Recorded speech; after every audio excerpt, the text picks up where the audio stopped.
Hi everyone, welcome back or welcome to the channel. If this is your first time here, my name is Wade. I'm the owner of Black Tie Bar and Candle Company. Here on this channel we talk about making and selling candles, wax melts, and other related products. If you are interested in any other future content, we cover a lot of different topics on this channel that please consider subscribing below. Give this video a thumbs up just to help ensure you don't miss out on future videos. So today I'm excited to introduce Tara as a guest on the channel. Tara has expertise in product branding, marketing, and retail. But you know what, I'll turn that over to Tara and let her introduce herself, tell you a little bit more about herself and what she does. Hello, happy to be here. I've been in retail, sadly, over 25 years. Started off in a local gift shop, then moved into Hallmark, then to Dillard's after college as a manager, and now I currently work for L'Oreal in the fragrance division. So still involved in department stores across Missouri and Kansas. So retail runs through the blood for sure. Yeah, and you guys are always asking in comments and other videos, tips and tricks on, product, whether it's packaging or labeling or marketing or how to run craft booths. And I try to help out as much as I can, but that's not my area of expertise. So I just learn from others, and this is the other to learn from. So happy to have her on the channel. We're just going to go through a series of several different questions that I've kind of put on paper here to ask Tara, and then let her kind of give her insight on as much of this as possible. So we'll go ahead and get started with the first question. And that is, can you start off by, talking a little bit about the importance of having a defined brand and just overall brand management? I think the trend today in retail is brands being authentic, and that's really what customers care the most about. You really, in retail, you have three customers. You have a customer that responds to your brand because they like the backstory and what you're about. You have a customer that just likes your product. And then you have those customers that like both.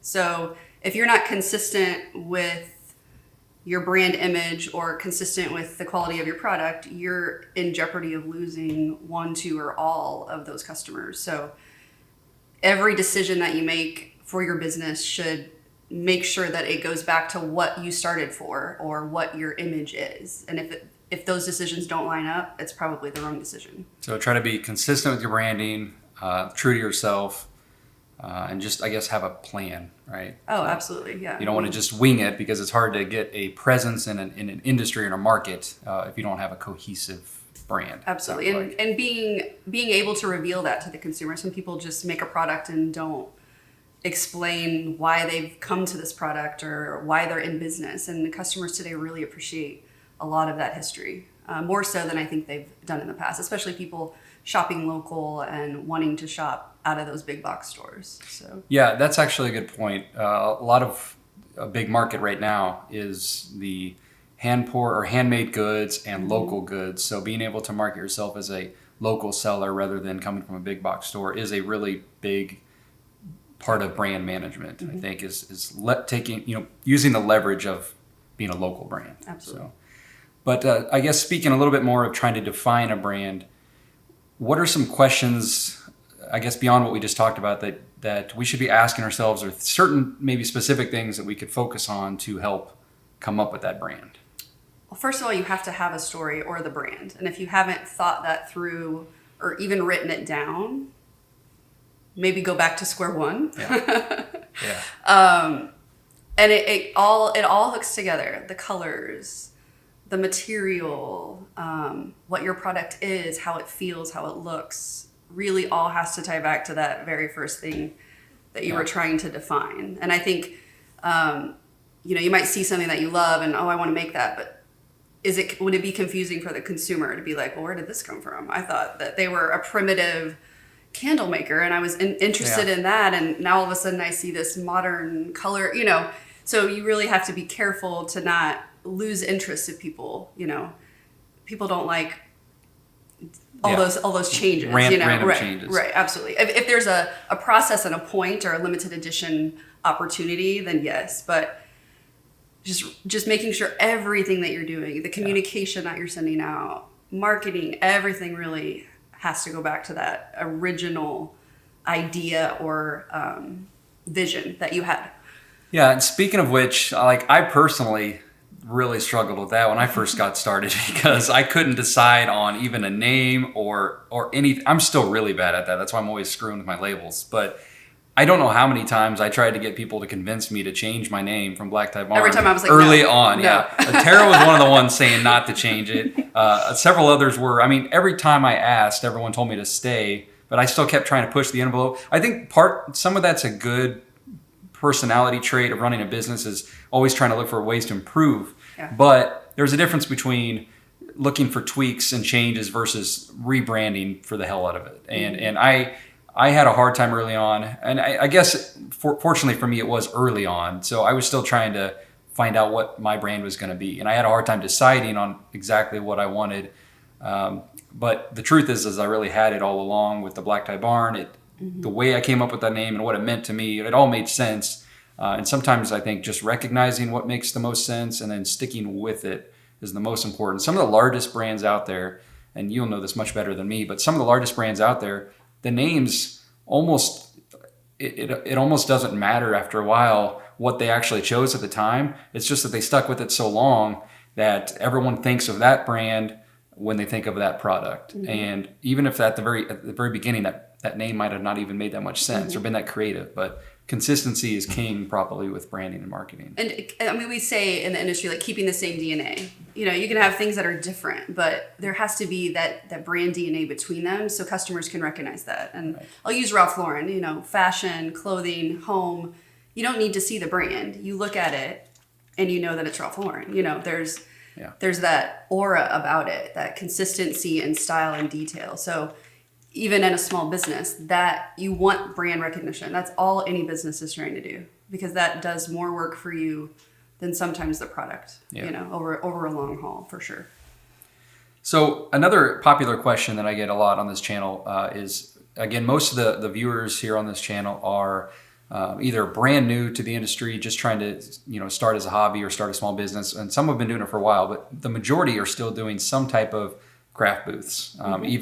Even you and L'Oreal, a huge company, massive. Are you guys international? Well, yeah, I'm in the U.S. division, but yeah. Yeah, but I mean, like the company is a worldwide company, right? Yet you guys still do big craft booths. And so a popular question is some tips on how to set up craft booths. And, you know, everyone has got their own strategies and tips for doing that. And there are a lot of ways to do it. But I always got my help for craft booth designs from Tara or others. So I did the best I could. But again, it's not necessarily my strong point. So I wanted to ask Tara to give us some tips, give everyone some tips on setting up displays and basically just how to run a craft booth. Before you even get into the craft booth, we highly scrutinize our booth location. It's kind of a lot of drama sometimes, but it's you pay more for a corner at pretty much every expo show. It's worth every dollar. Yeah. Learning the flow of a show, and if you don't know the flow of a show you're going to, like call some other vendors that are on the website. Like, you need to be where the people are. Yeah. Near the bars helps. Like, yeah. You want to be where the fun is, especially if you want to generate some evening and night business, because those turn into, you know, girl parties, and you don't want to be the like ladies' wine nights or whatever those are called. Those are always pretty good. Yeah. Buy a restroom is a great place. Just anywhere people have to go on the way to the food. So first of all, booth location, and paying a little bit more for a premium space usually pays off in ROI. So real quick before you go a little bit further, I can vouch for that, because the one year that I ended up choosing a corner location at the big KC Expo, my sales were triple any other year that I've done it. So I can definitely vouch for the corner location. They are more expensive, but that's for a reason. Now that I got that out of the way, go ahead and carry on with more tips on craft booths. I would say the physical setup of the booth should be as open as you can possibly make it in a tight space. I mean, we're talking 10 by 10, 10 by 20, probably for these types of situations. Yeah. So you either want, you know, a table up front where you're able to display all of your products, or you want to make it where kind of in a U shape where customers can enter in. But the style of your booth, the colors, the fixturing you're using, all has to go back to that brand vision. What are you trying to sell? What mood are you trying to set? Yeah. You know, what do you want your products to say? So all of that is still very, very important as you're physically setting up the booth, obviously. And then it's about product placement. So if your top sellers are not front and forward, it's wrong. And, you know, you don't need to put everything you own out. We sell fragrance at these holiday shows.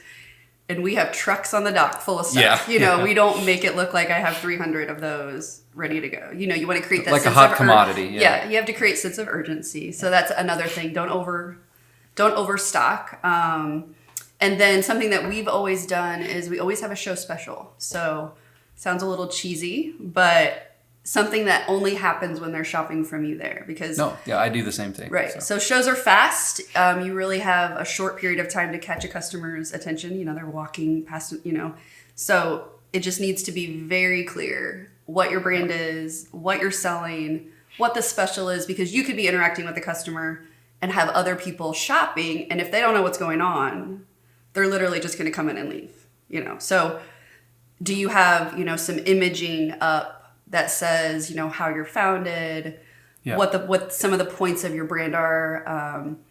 We talk about price per ounce with fragrance, which sounds like we want them to buy the bigger bottle. It's a better value. So what is it's very similar to candle making. What's the price per hour of burn? I mean, that's something that customers, it makes more sense than a large candle versus small candle. I mean, you're actually you get providing more for value. your money on a larger candle, Right. Almost always. So Right. that's a good point. And to her point about offering something unique to the show, something I did the last few times. I don't do as many of these anymore, just due to lack of time. But what really worked for me was kind of doing show giveaways and show raffles. And so if you, depending on how much you spent in the booth, you received either raffle tickets or you got to draw from these different baskets. And depending on which route I went, you either gave away multiple raffle tickets depending on how much they spent, and then you did a couple show giveaways, and you would show them what they're getting. It could be a basket or some type of nice combination of your products that you can give away and contact them afterwards. And the other way was every single purchase they got to grab from this other basket, and it was a 10% off or 20% off, but hidden inside were also a couple 50% off and things like that. And just that chance to get that is enough for people to want to do some shopping there. So, but I'm glad you talked about the booth setup, because I'm horrible at the actual how to design the booth. And I can give a pretty good example here. The first year I had that corner booth here in Kansas City, I had never had a corner one. I had no idea how to set this thing up. And I moved in at like 9 or 10 o'clock in the morning. We had all day and part of the next day to get ready. It's a big event. And I sat there after I unloaded everything, I sat there from 10 a.m. till 2 p.m. and I hadn't done anything. I just sat there and I was like, I just kept looking around and I did not know what to do. You're just surrounded by inventory going on. Yes, and there's other ladies in booths sitting around me and they're just staring at me like, why is he not doing anything? And it's really embarrassing, but you learn from it too. But the point is have a plan. If you know what your booth space is going to look like going into it, spend some time before the event thinking about that, because when you try to wing it, you just waste so much time, and it's really important how it's designed. I always struggle with having either tables on the perimeter where people come up and shop and it gives me more room for stock or whatever, versus a U shape where they can go in and I think I've changed it almost every time, and I don't personally know which one is the best option. But for fragrances, we like to have that open feel. But if it's just a one-man show, you're really going to need a customer to shop on their own sometimes, because you can be overwhelmed with, a diva customer, and you still don't want to be missing sales if you have to interact with them for every sale. You know what I'm saying? Obviously, they have to check out and pay, but that shopping moment sometimes can be handled on their own if you have it set up properly. And that's another good point. Most of us in kind of the really small or just getting started in the candle business either are doing them by ourselves at these craft booths or maybe with a friend or a family member. And you mentioned stock, not having too much stock out to kind of create that sense of urgency. What are your thoughts on if you are trying to run that, always trying to replace stock? Right. And I know the first year I did it, I had most of my stock out almost like in lines. So people could just walk up and grab it. It was so much easier for me, but it also looks more cluttered. And I think it is harder to focus on something specific. And so I don't know. I go back and forth on that. I agree with you, but also just wanted to mention that if you are doing it by yourself, remember to adapt some of these tips, because it is difficult to be checking people out, trying to restock, by yourself. So, Yeah, I mean, you shouldn't have 1 to 3 pieces out. I mean, we're talking, Yeah. more than that at a show, the size that you were doing. But so we use a lot of 6-foot tables either in the backs of the booths or maybe on the side. We get those, sounds silly, super long tablecloths, and we literally backstock under the tables. So it's physically in my booth. Yeah. Just not out for That's what I do. And you can't for see seeing. it. Yeah. Right. It's got the Absolutely. table curtains or something blocking it. Yep. Yeah. And these shows they're long days. They're long days. So yeah, they are. They're exhausting. I get sick every time after these. After the real long ones, the big ones that last like 4 or 5 days or whatever they are. I'm always ill after those. But one last question on the booths. What are your thoughts on? Are there certain colors that you think are great to use in booths, and other colors you think are worth staying away from, or do you think it just depends on your brand? I would say it depends on your brand, but there are ways to incorporate holidays. So if you're, going to a Christmas show or a springtime to make it feel like More that festive. moment, because a lot of these women, they like the nostalgia. They are Christmas shopping, so that kind of reminder. I think some shoppers just want it easy. So what are your best sellers? They should be labeled. The prices should be there. Like pretend you're a customer without help and walk up to your booth. Do you have questions? And really shop it the way somebody that knows nothing would walk in. Because you'll miss some stuff. Yeah. Having one sign on a wall with all your prices is probably not helpful to the customer shopping 2 people down. Yeah, that's like, true. Yeah. Just having all of those things handled, because then you're scrambling when. Yeah. I feel like the floodgates open. I mean, we do thousands of dollars in the first 20 minutes. So if you're not ready for that kind of traffic, I mean, it doesn't come back. I mean, Yeah, the L'Oreal booths do pretty good. I mean, they hit in an hour what we're trying to hit for the whole thing. And full transparency, every time I'm at one of these, or I was at one of these that Tara was at, I would get my booth sort of ready and then go grab her and come over and take a look and give me some tips, because again, she's really good at that, and I'm a dude who's winging it. So Yeah. Let's talk a little bit. You mentioned holidays. If you're doing a craft booth around the holidays, which most of them tend to be, do you have any general tips on increasing sales, different strategies for marketing, packaging tactics around, like especially the winter holidays, Thanksgiving and Christmas probably? I would say people are always looking for those easy gifts. So if you have a product that's great for teachers or great for that mailman, or just the gifts that you have to buy that are kind of last on the list, label them, get them packaged, offer that holiday wrap if that's something that works well with your product. I would say men's gifts are always an easy grab for fragrances. A lot of times we're not thinking of guys' stockings. So if you have a product that works for there, sometimes just labeling like a great man cave gift or great for dad's stocking, just those bells go off. A selling strategy that we always use in department stores is during the holiday season, we use who, and you. Sounds silly. So Sounds silly. when we're working with the customer, we don't want to be high pressure, but who are you shopping for? Because obviously they're on a mission. So who are you shopping for? And then we find something and we're satisfied. Who else is on the list? So we're making them kind of dig through, oh my God, I don't have my teacher covered, or my son's girlfriend. Okay, I have a great suggestion. And then what about for you? You got to treat yourself. I mean, come on, I know you loved whatever that product is. And so by that time in the sale, they're trusting, we're having a good time. Yeah. And you can expand out that unit sale pretty easily when you're just asking those, probing questions without seeming, how much money do you have to spend? No, that's a good way of doing it. You don't want to be a car salesman, obviously, but right.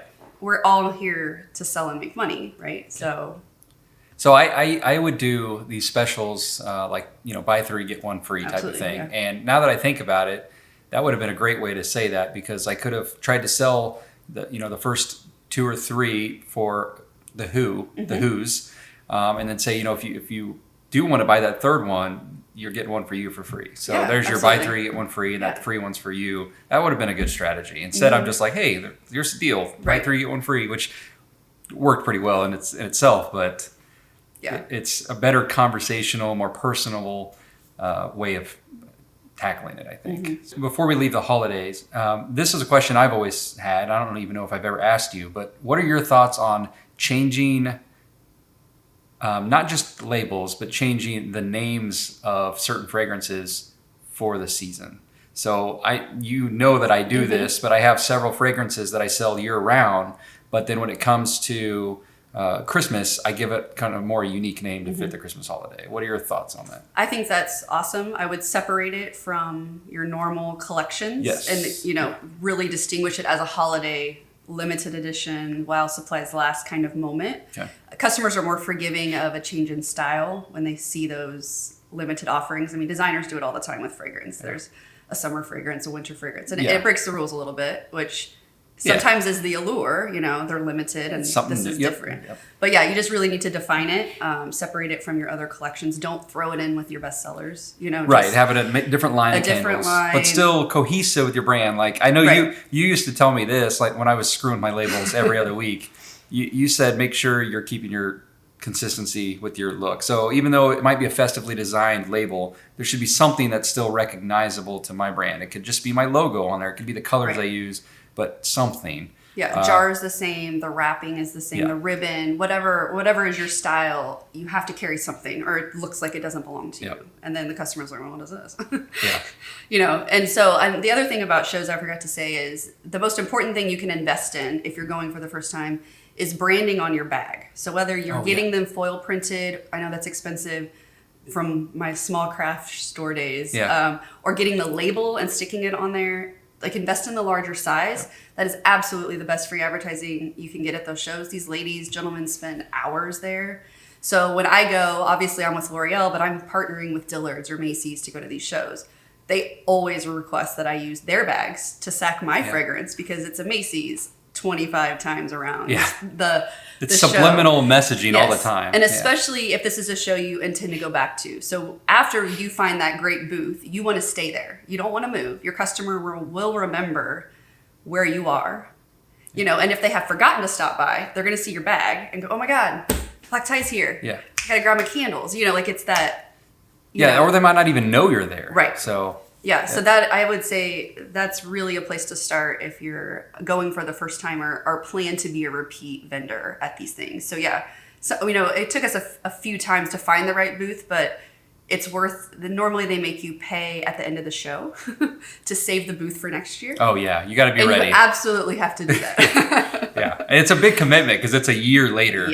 But that is a good point, and they're hitting you up, and you usually get a discount if you do it early too. So. And if there's a booth that you're eyeing, you can always like walk up and be like, "Hey, how's your show going?" Hopefully poorly. Are you going to be back? I'm not rooting against you, but I kind of want your space. It's kind of strategic. That's funny. I was going to ask you this question, but I think we've already answered it through our conversations. But I was going to ask your opinion on trying to go for general mass appeal, like big box retailer stores, trying to hit the whole consumer base, or more of a targeted market, a niche market. And I think it depends on your product, but if you have a theme or a certain style of candles, I think you have to, I think probably it's a good idea to go towards some kind of target. Absolutely. And then maybe as you grow, that market might expand a little bit. But if you have any further thoughts on that, but I think through our conversation, I know where you're going. It's hard to appeal to the masses. I mean, that's why there's so many different brands, so many different fragrances, so many different candles. And even the big box stores are trying to bring in those smaller brands. I mean, you walk through Dillard's like home store, and there's like really small brands. Well, they want to sell that they will also want to sell the fact that they're selling a local product. Absolutely. So even if it's not their local product. I mean, it's a strength. So, but you're not gonna, if you're a people pleaser, there's no way. And that's still one of my problems, by the way. Again, being transparent is I have an idea, or I had an idea of what I was going for early on, but I ended up having different lines. Some are more of a rustic country look, and then I have others that are more modern and contemporary look. But I think there's, and feel free to correct me, but to me it feels like there's a difference between having different lines of candles to fit different decors, different personalities, but still having a purpose or a plan or vision for your business. Absolutely. I mean, as long as your logo is consistent, and you have defined those collections. I mean, that's what we call them. Yeah. And not just letting them all mix. Because a customer shop, if I'm the modern customer, I am not going over to the primitive candles. I mean, that's not my thing. Yeah. So if I'm having to sort through both types, I'm out. Yeah. Well, and this kind of goes back to how to set up a craft booth, but I used to try to decide between, should I put my scents together, even if it's different jar styles together, or should I separate the different lines of candles that look different, even though now I'm separating the fragrances? I actually went that route. Lindsay always disagreed with me on that, but that's why I'm asking you. I always thought it was a better idea to put the look and feel of the product together, because people are buying with their eyes first, and they want to know what's going to look good. Like, they're attracted to that first, that look, and then who cares if the fragrances are split? Right. You know, Absolutely. so I carry that fragrance in a couple different lines. I don't see how that's a problem, but that's the method I went, and I would suggest that too if anyone's deciding on how to split or arrange their products at a show. And when you're helping someone shop, you know, they might be in the primitive section or the more country style, and you're shopping for your girlfriend. Well, I have the same scent and this white over here, you know, and helping them cross over. Because sometimes it helps them shop for the who's. People shop kind of what they like, Yep. and kind of opening that up it can be helpful for your sales as well. Yeah. The next question I have is, if someone had a limited budget and they could only do, you know, maybe one thing to make the biggest impact on their strategy, their branding, their marketing, their sales in general, what do you think? I guess give us one tip that would be a good bang for your buck. And it might have been what you already mentioned with the bags, but I think at a show, that's the biggest bang. If you're still working from your home, you're still shipping, you know, products to customers, I think anything special care you can put on what you're sending. So if it's that little note on top, the special ribbon, just the care in packaging, you know, I'll order some stuff off Etsy, you know, and I'm like, oh my God, she wrote me a note. It makes you wonder how much their costs are and like time spent. I mean, don't go crazy, but just spending that little time will build loyalty. And that maybe helps that customer that was buying your awesome product fall in love with the story.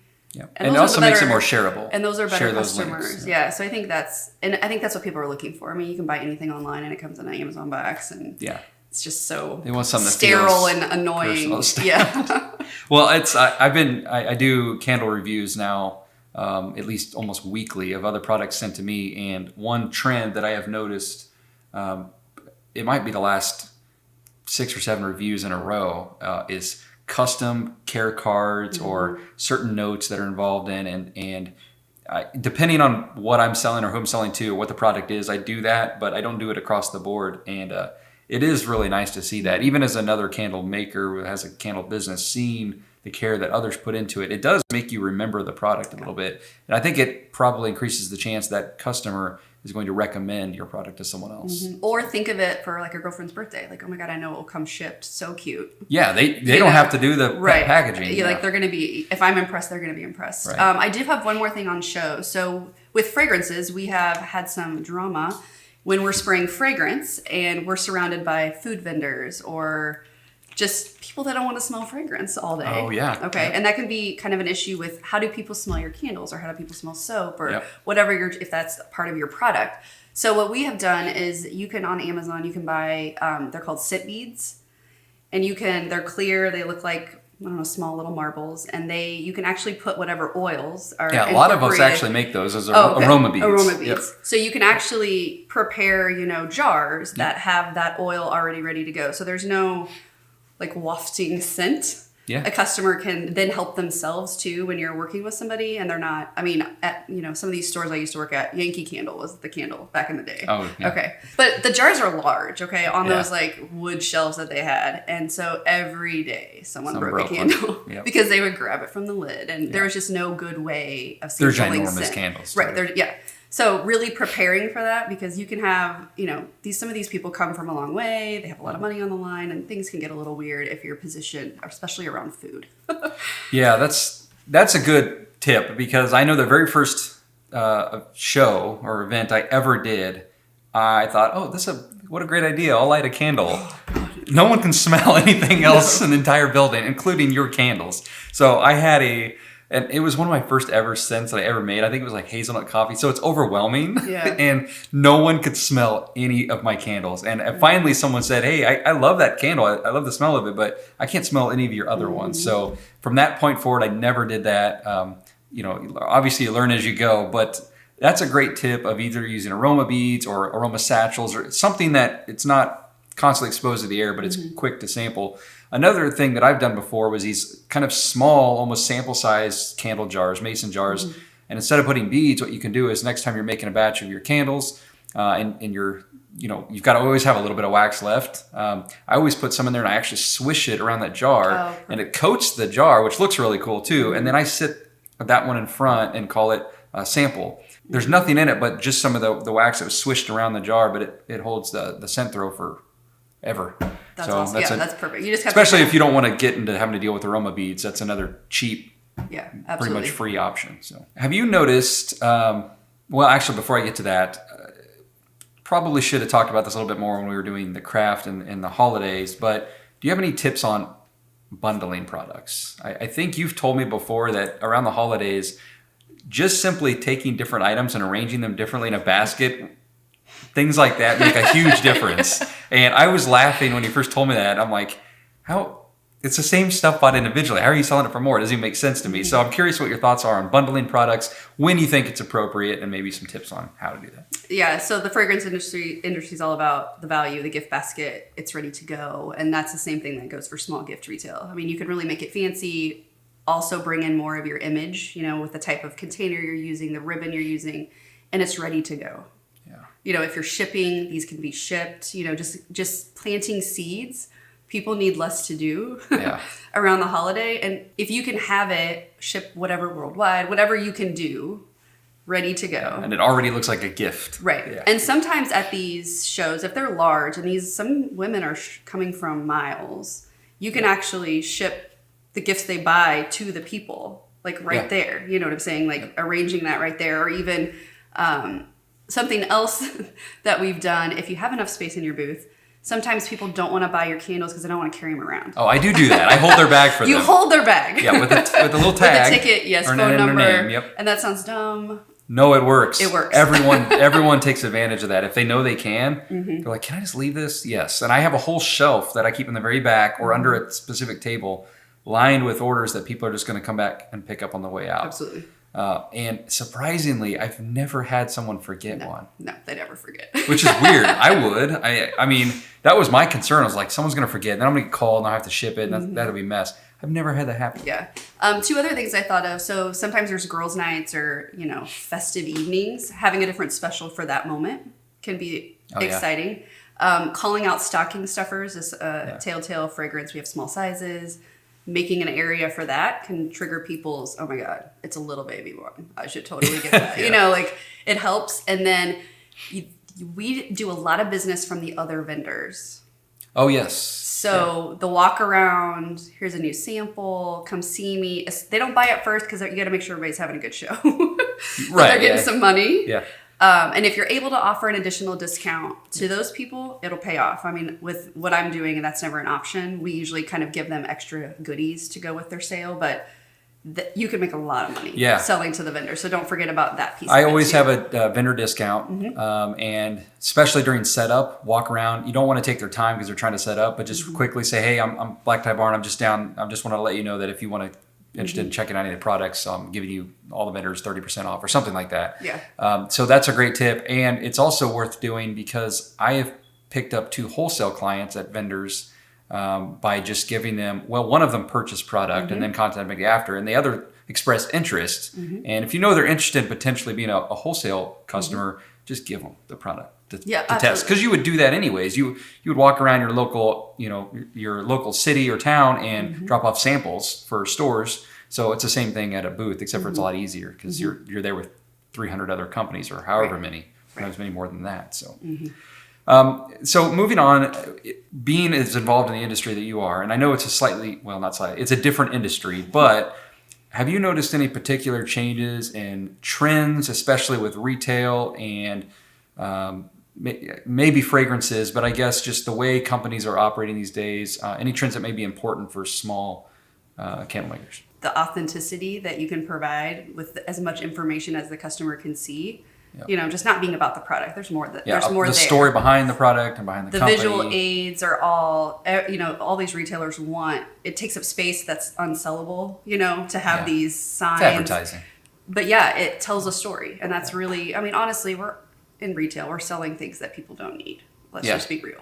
Well, that's pretty much the nature of almost every product. So people buy things because it makes them feel good. So that's people are just there for that emotion. So however that can be, whatever that is for your company, you know, how are you going to make that customer feel good is where your time should be. I mean, it'll pay off in business, you know? Well, I don't have any other specific questions, so I'll let you, the floor is yours if you have any other things that I didn't ask but you thought are worth mentioning, or if you have any other tips or final thoughts or just general advice, just really anything. I would say sometimes being like, we've talked about the shows, but you have to sell your product if you're going to make money, right? So if that aspect of the business is uncomfortable, partner with someone. You need somebody that can do those things, you know. Especially early on. Early on, you know. Like you said, passing samples around town is huge, but even after you're in a retailer, so you've got this shop that's taking your stuff and they bought a big order, you got to secret shop these people. Because what I do for a living is I make sure that my brands are where they're supposed to be, where I can negotiate better space, you know, and my job is to help them drive my business. I don't get the sale, they get the sale. Right. So how do you do that for your brands as you start to develop your products into other businesses? And most of the time, they'll let you do whatever because they're in the business to drive business too. Yeah. A lot so of don't times, be afraid to ask. Like I noticed I'm on this back shelf. I mean, there's a really cool spot up front. I would love to swap it up for you. You know, just don't be afraid to ask those questions because that can make sometimes huge difference for you. And again, is it merchandised even though what you've done works? Are they merchandising it in that way that if you're a customer, do you see the story that you intended to show? Do you see the pricing? Do you see top sellers having the majority of the space? Right. You know, because sometimes they don't know. Well, like you said, they want to sell the product as Right. much as you do. So it's I would see most of them being open to that, assuming they do have some flexibility. Absolutely. I would imagine if every single vendor that went in there said, I want my stuff in this spot, that's obviously not doable, but I doubt all of them are doing Right. that. And I you'd be know surprised. I haven't really Right. done that. You'd be So surprised. yeah. And a lot of it's about the relationships, you know, Yeah. because, you know, they get more from me the more we work together and, you know, it's a mutual good relationship. When I'm selling, they're selling, you know, they're going to get more product. They're going to get more, you know, of the free things that we send in when business is growing. So yeah, just don't be afraid to ask if there's adjustments that can be made once you're in those other stores. I know that L'Oreal, you guys are, I mean, it is a retailer, but it's also your product. And so I don't know how much you want to speak on this, but do you have any tips, since we talked about it, on wholesaling? Do you have much experience with that, or I guess tips on how to approach a company if you're interested in having them wholesale your product? I think it's just about sampling, making sure that you have all your pricing, you know, lined up, written down. Yeah, that's important. That's something people forget all the time. You don't want to be scrambling, you know, trying to find out what other companies around you are doing. You know, a lot of times a retailer will tell you, well, they're giving me, you know, this, and this when I'm ordering this amount, you know, so strategically try to figure out how to leverage yourself in the best way. But it's really just about being organized and being consistent with how you want to be within their space, you know, because if you just let them have it, well, that's fine, but you can lose a lot of your sparkle of your brand. Right. And so if those conversations kind of happen earlier in that negotiation, most of the time they'll accommodate. They want to be successful. So if you know of those tricks, then they'll order more. Like it, you know, it's that snowball effect of driving business, you know. So, and just because they're wholesaling it doesn't mean that they know what they're doing. That's true. No, a lot of the type of retailers that are looking for local handmade products like candles and soaps are usually not large companies, and so they're fairly new to all this too. And I don't want to say winging it, but they're kind of in the same position you are, so they're kind of learning as they go. But that's also, I guess, something worth mentioning is just because you are trying to get in the door somewhere, and you know they're going to say so and so is giving me, you know, candles for this amount. Can you match that? Whatever you do, just don't put yourself in a position where you're A, not making profit at all, or B, even if you're profiting, it's so small that you're working your tail off for just wholesale. You're going to have small margins, smaller, of course. You're looking for volume, but you don't want to be working yourself to the bone for very little to show for it. So I would be just cautious on being too overly eager.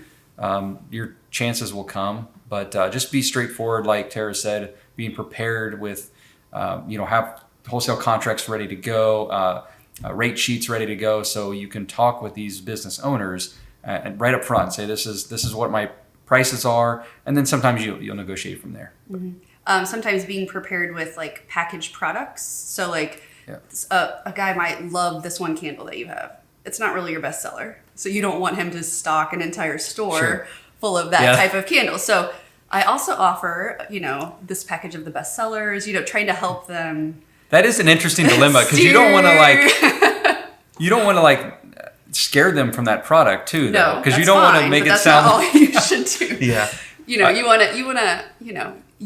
know your product, so don't be afraid to help mold that decision. And sometimes they don't know. They want your product, but like, well, what should I order? So be prepared to know what that is. I've had that happen. I had a wholesaler. The reason they reached out to me before is they loved a fragrance that they couldn't find anywhere else that I sold. It's a very polarizing fragrance. I mean, the 10% of people that like it love it, and it's the entire reason I stock it, because they buy enough of it. But the other 90% of people don't. And they asked me to stock that, and I do recall saying, yeah, that's no problem. But just, I have several other fragrances might appeal to different types of people. If you're looking with candles, it's very easy, because you can say, you want a good mixture of woodsy scents and some floral scents and things like that. So offer a good variety so you don't kind of pigeonhole yourself. Because if they've made a bad first order, you'll never get that order again. You've gone through a lot of work and for one order. So just kind of, and sometimes they want what they want, and then follow back up. How's it going? Well, do you have anything else to share? I don't have any other questions. No, it was awesome. All right, Thank you for having me. thanks for coming. She drove several hours today for long day of work. For her normal day of work, and then decided to come here and do this video. So thanks for doing this. Thanks for being here. Hopefully everyone found this informational and entertaining. Down the road, maybe do another video whenever it makes sense. But thanks again to Tara, and thank you all for tuning in as usual. If you have any questions for me or comments, feel free to leave that in the comments section. I'll try to get back with you. I'll talk to Tara, and we'll try to follow up. So thanks for all being here, and I'll see you all next time. Thanks.